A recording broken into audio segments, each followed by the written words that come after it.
Welcome to YOUCANIC. Today here in YOUCANIC we have our 2011 Cadillac STS, and on this STS we're going to go over how and where you would add your antifreeze. The antifreeze reservoir on this vehicle is located on the left side of the vehicle, right on the passenger or the driver's side, right here next to the firewall.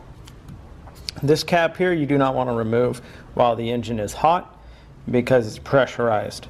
And the heat and pressurized, it will shoot either steam or very hot water and you can get burned.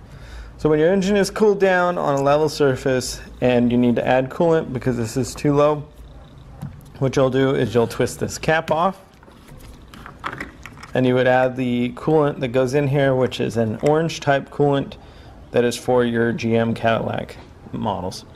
And then you would top this up to the lines there that are going to be on the side, and then you would put the cap back on and you would be good to go.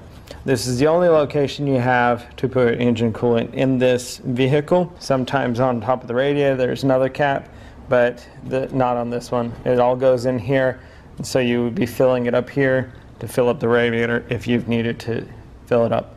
You will have a little bit that evaporates off, but if you're having a lot that is disappearing, then you're going to want to start looking at where is it leaking from the radiator or other options. Thanks for watching YOUCANIC, where you can be the mechanic.